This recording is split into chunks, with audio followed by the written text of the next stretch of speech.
Hi everyone and welcome you all.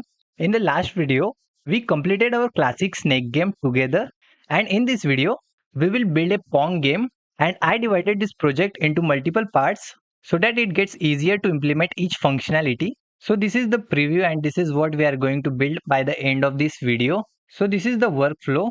First we are going to set up the screen, then move the paddle using keyboard keys, and we will need two paddles. Then we create a ball and make it move. Then we have to detect collision with wall and bounce the ball after collision. Then detect collision with paddle. Then we also have to detect paddle missed the ball or not. And we have to keep the score to make the game more engaging. So let's start coding. First create one file main.py and import screen class from turtle module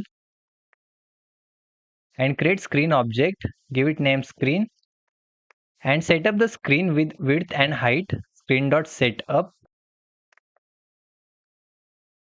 Then give title to the screen. Then give background color. You can give any color. I am giving here black. And to keep window on screen, we have to give screen.exit on click. And let's run it.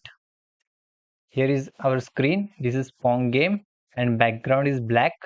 So our screen setup is done. Now our next task is to create and move a paddle. So for that, create another file. Give it name as paddle.py and import turtle module from turtle. And create one class, give it name as paddle and inherit the properties of turtle class and use define init and use super to access all properties of turtle. Now first give shape to our paddle. So self dot shape and give it shape as square. You can give color also self dot color and I am giving white. You can give any and give the shape size what we want for our paddle.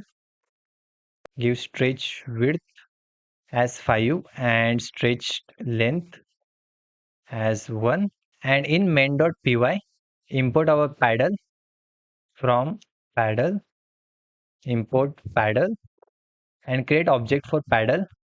So give it name as paddle equals to paddle and let's run it. Yeah, our paddle is ready. Now we want two paddles, right? But here is only one. So create another paddle. Give it name here as right paddle and create another as left paddle. Let's run it again. If you see it is just on one place, but here are two paddles.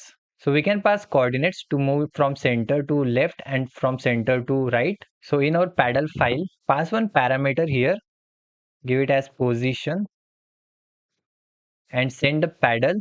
So for that self dot go to the position and as they go from center to left or right, they will create one line. So we have to use pen up. So self dot pen up. And in our main file, you can pass here coordinates. Let's say 300 and 0. And similarly here, minus 300 and 0. And let's run it.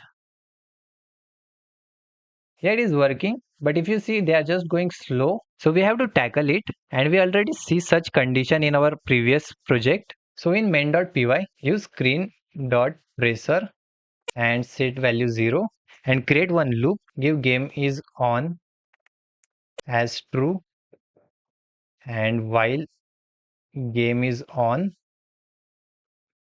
give screen dot update and you can move our paddles further also. So let's give 350 and let's run it again. It is working absolutely fine. So our paddles are ready. Now it's time to move our paddle up and down. Now here you can use screen dot listen to get keyboard keys. So screen dot listen and use screen dot on key for up and for down also. And in our paddle file, create another functions, give it name as go up and go down. And give one condition like if the y coordinate is less than 250, You can figure out the coordinates so that our paddle doesn't go further like off the screen. And if the condition satisfied, then move the paddle like self dot go to, pass the x core, self dot x core and y core, and give some value to move the turtle. Let's say I give 20, and similarly create go down function also like this. And in our main file, get our functions like here, let's say right paddle and go up, and similarly for go down, and let's run it. Yeah, it is working absolutely fine. Now let's move left side paddle. So here for left paddle, use W and S key for left paddle, and let's run it again. Yeah, it is working absolutely fine. So that's it from today's video. So we have completed step 2 and step 3, and in the next video we will create the ball and make it move. And if you learned from this video, hit that like button, subscribe to the channel, and I will see you in the next video. Thanks for watching.